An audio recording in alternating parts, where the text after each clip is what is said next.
stop. So stop there. Right, put your hand up if you've ever been to Turkey. All right, you guys go first. No, the hand went up first. So, off you go. So you four need to be up the front and coaching the rest of us on MT. Off you go. So someone's going to have to define it, someone's going to have to talk about behaviours, someone's going to have to talk about how you would coach it, and you've got 5 minutes to do it from now. Not only that, in each of the groups, I would like you guys, somebody assessing us. Yeah, you're going to assess them, So you need to hold up in each group a piece of paper, or find another way of doing it. 1 to 10. 10 being brilliant, outstanding. I feel coached. I feel that I'm enlightened and enriched by the experience. 1 meaning they're complete duds and they don't know what they're doing. You guys can use a whiteboard if you choose. It's up to you. You've got 5 minutes from now. Let's get everybody. This awesome team up here is going to do a bit of a little spiel, brief spiel about mental toughness. So I'll kick it off. I'm going to have an awesome discussion. We're not the be all and end all, but we've got a few ideas we'd like to share. So mental toughness to us, what is it? We've got resilience, it's sort of like falling off the horse sort of scenario, the ability to get back up and handle stress.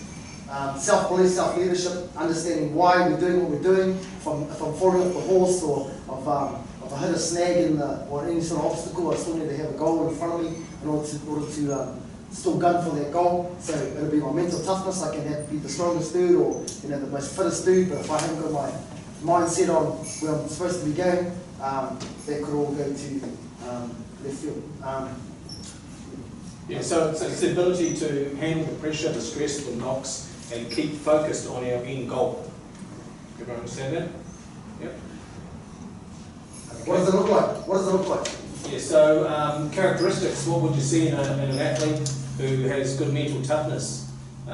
We talk about body language, so they'll have a positive body language, they'll be eager, enthusiastic, they'll be able to, if they were getting hit in a tackle, they'd get up straight away and look to go back and do their job like they're meant to, etc., etc. Everyone understand that? Yeah? Have you all got examples in your own sports of that sort of stuff? I think we can all understand that Richie McCall is pretty mentally tough. He's had lots of knocks, the ability to get back up, lots of criticism on his leadership, his captaincy, etc. But he just kept on going and going and going like he should have. Yeah? Cool. I guess, I'm standing here as part of a group now, and my mental toughness is being tested now because I'm outside my comfort zone. We're all outside our comfort zone to an extent. So for me, personally, relying on our team here, on each other, and we make some notes, so we've got strategies. So our strategy is to write some notes and to talk amongst ourselves about how we deal with this situation that's coming up, it's going to put us outside our comfort zone. I guess from a team perspective, which is where we are now, how do we coach it, that I would choose to put my players in situations where they're outside their comfort zone, maybe slightly outside their comfort zone. And then from a touch perspective, I would put my under-16 boys in situations where they're playing against older, albeit players for a certain amount of time. So I test their ability to stick to the systems or stick to their patterns. Trust their patterns, and then we can talk about strategies and what worked, what didn't work, and individually ask them to talk about how they would do things better, or how they think that they could build their mental toughness or their strategy to do that next time. Then obviously make sure that they're in that situation again, so we can test how well. 2 minutes, guys. I think for me it's really putting athletes in a situation where there's stress and it's the potential for failure, and it's how they go through that process and the learning they take out of that process. So whether for me it's football, it might be overloading the team, so they're under constant pressure, so they're under lots of stress, they've got lots of decisions they have to make, and that might be they make a decision, but there's a repercussion for that decision. It's how they handle that stress in the game situation, and that's when you finish, you debrief, and you go through it with them and say, okay, in that situation, what did it look like? What did it feel like? How did you respond? if we were to do it again, what would you do differently next time? And then take them back and put them in the same situation so they can continue to learn or analyse themselves. And just for me, I guess an example would be that in rugby league, if we've got a team, and this is quite close to home, we've got a team that's sort of doing quite well, but when we get put under the pump and we sort of not, things aren't going too well, some of the boys do fire up and start going off the game plan. So at training, an example might be that we'll do a set of 6, that's sort of set of 6 tackles, and then I'll tell them they've got to do another set, and then another set. So they've got back-to-back sets of 6, which is defense, which I'm trying to encourage the boys to be okay with defending and defending and defending and defending. But I've got boys that love to attack. Okay, so they're going to miss out on the attack. So putting them under a lot of stress and getting them to calculate how they get themselves out of the rut. Because I feel that for boys, when they get into the boys that I coach, when they get into situations where they under a lot of pressure, what I've found is that they're doing a lot of individual stuff. They're not working as a team. So the whole thing that the boys are talking about over here was that how we coach it would actually do a whole lot of briefing first. We'll put them into the actual task, the pressure task, and we'll debrief it. Okay, good. Time's up. Ding, ding, ding, ding. Okay, stand there. Now you can face the music. Rating, giving some feedback. That group. Let's go, guys. Give me some feedback. That's 6 out of 6. No, you guys. 10 out of 10. No, give me some feedback. What worked well, what didn't work. Oh, it's the easiest way to give feedback. What worked and you should keep doing. What didn't work and you should stop doing. What did they learn from the experience that they can do better next time? Yeah. So give me some feedback. What worked, what was great, what should they stop doing, suggestions to get better for next time. Off you go. Yeah, so what worked well was you guys giving examples within your sports of how you put your athletes under pressure, and then probably we just need to know what happens next, like how do they cope with that, and what do you do to actually make sure it's a positive experience for them in the end. I thought you worked well, like as a team. You sort of feed off each other. That was good. That's not helping them. Gotta help them. Guys, what's the difference between talk and feedback? Talk is just verbalising ideas. Feedback is giving them something to help them get better. That's why they come to a performance coach, to get better, to change and get better. Give them some things that can help them get better. I think personally... No, it's not your turn yet. Maybe recognising individual differences, like an individual athlete needs more attention in some areas than others. Team something. Maybe that's a reflection on, I think I'm a team sport, you're a team sport, and you're a team sport. Yeah, good. Anything else? Pretty good. Scores? Hold up the score. Is that hands or on a piece of paper? Right, let's go. 7, yeah, anybody else? 7, we need 7. Okay, pretty good, you group, let's go. Let's group in. Now you can go crazy. I say if you're trying, for me, when I'm listening to you talk about mental toughness, because I'm thinking about what I'm delivering next, I was already my mind somewhere else. So for you to engage me and to teach me to do it, maybe just do something more, not in a straight line, not the same high-pitched voice, or like not the same tone of voice, maybe something that was active that got me back engaged, because I'm thinking about what I'm doing next. My mental state has gone from listening to you to going, oh shit, I'm doing this next. So kind of. Oh, yeah. Right, so we lost you because we didn't change our delivery. Possibly, yeah. That was just. Anything else from that group? Yeah. For me, Mark was more precise in his delivery, and that kind of captured me more. My mind tended to wander away with, sorry, I don't know your name in green, and I've forgotten your name in blue, sorry, but they're kind of a bit of a waffle. That's just me personally. That's just me personally. Okay, a bit of feedback for you. All right, bit of feedback for you. You've got to watch your hands. Okay. What you do, particularly with your right hand, is you go that and that and that and that. So we're starting to become hypnotised by watching your hand and not necessarily listening to what you say. do it sometimes where you go, and it's an indication I'm thinking about this and it's really important to me, but then switch it off and just get control over it. Because what you've got some pretty insightful stuff to say. You don't want people going, this is really interesting, I'm watching I like watching what he's doing, I'm looking at the hand, I'm following it, and because you watch more than you listen. Don't give them anything to watch, unless you want them to be watching. That's fantastic, because we're all guilty of that. It's something playing. Yeah, look, I had a guy video me and he said, you know that when you're nervous you play your wedding ring. Why do I? I love my wife, she's a wonderful woman. Helen means security, happiness, joy, fear, danger, home, children. So if I'm ever up and I'm freaking out a little bit and I'm uncomfortable, this guy said he was a marketing guy from the ARU when I used to work with him. He said, it's interesting, he said, you're up, you're talking to the execs, and he said the first 2 minutes you stood there like that. And I've no idea. And then someone said, oh, yeah, I've noticed you do that sometimes early on in your talks. And it's the association, that's comfort, happiness, joy, Helen, family, kids, home. So we've all got to tell, those of you who play poker, we've all got to tell. Yeah, pretty good. Score? 10. 7. Over there. We've got Simon in the group. New Zealand's most talented coaches. We've got Simon in the group. There you go. Okay, guys, sit down. No, Simon, thanks for watching American Idol or Australian Idol. All right. So, boys. Guys, I don't tell you what I think until I've heard what you think. Mental toughness, to me, this is only me.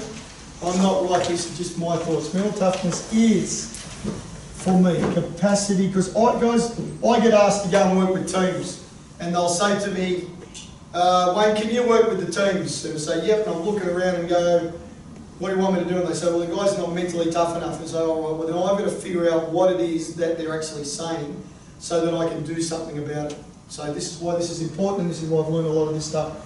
So I was working with the Brisbane Lions, who are an AFL team, and I'm talking to Mark Harvey, one of the coaches, and he said, what are you supposed to be? And I said, I'm a consultant, a performance consultant. What does that do? And I said, well, I help you get better.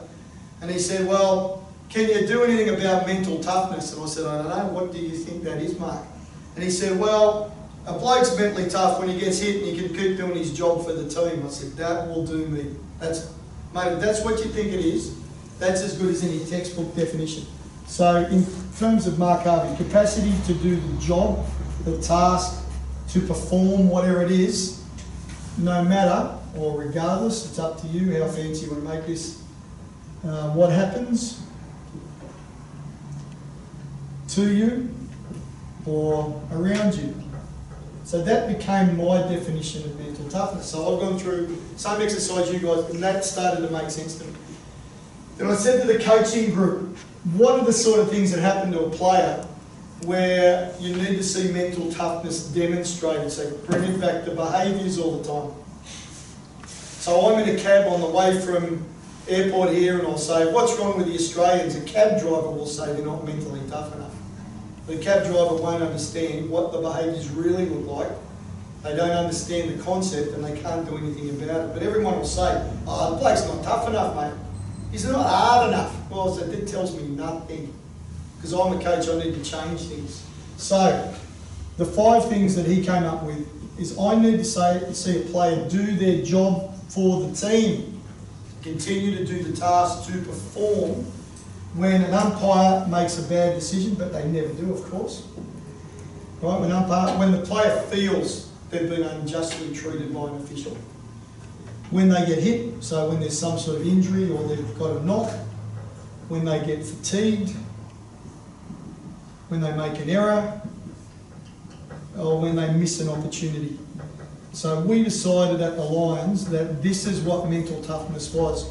We needed to see the player demonstrate their capacity to continue to do their job and play their role for the team when those things happen. What's the good thing about these things now? What can I do to work on it? Well, I can see them happening. So instead of me saying, yous aren't mentally tough enough, are yous? Which does nothing. I can now say, do you know, every time we play and you make an error, your work rate drops by 15%, and you're not involved in the next set of 6. So all of a sudden I've gone, we can now connect and we can coach and work on something. Yeah, very, very important. Right, so we did this with video, and we've got the fortune of having analysts that are collecting all this data for us, but this is something I want to share with you. I said to you early on that one of the biggest myths in sport that I think holds us back as coaches is the model of biomechanical perfection, of technical perfection. Like, I honestly believe that's a myth. In every technique, in every sporting technique, there's 3 or 4 things you've got to get right. There'll be 3 or 4 things that the best in the sport, or the research will tell you will make a difference, and they're fundamental basics of good technique. But I think where we're going wrong, coaches, on this is, and we'll link back in a moment. What's the first step when you teach skill? When you're teaching a new skill, what is it? What do you do when you introduce it? Demonstrate it. Yeah, you demonstrate it. You just teach it, don't you? So they're teaching it, they do it 2 or 3 times, they learn it. And after a period of time, the textbooks will tell us what do they do. So they practice it, and what do they develop? Starts with an M quite often in the textbooks. They'll master it.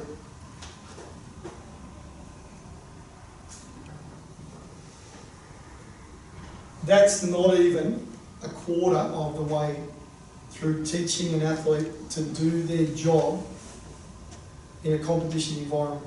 The majority of athletes do not fail because they're not physically prepared.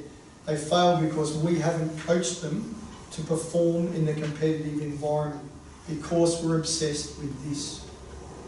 Because we think the more time we spend on technical perfection, the better they'll be and the better they'll perform. But that's not even close to competition, because what I need them to be able to do is to do the skill well, not perfectly, but the things that really matter in the skill. They've got to be able to do them well at high speed. Most drills are performed far too slowly, particularly swimming. They're performed at slow speed in swimming and kicking speed instead of at the speed where the stroke's breaking down. So something we'll talk about later. The skill needs to be taught and done well in the presence of fatigue, because this is what competition is. Very rarely were you going to do one thing lasting 2 seconds and that's it, end of competition. It's got to be done well in fatigue. And what's the difference between participation sport and performance sport? Also starts with a P. Pressure. Little kids, we don't want any pressure.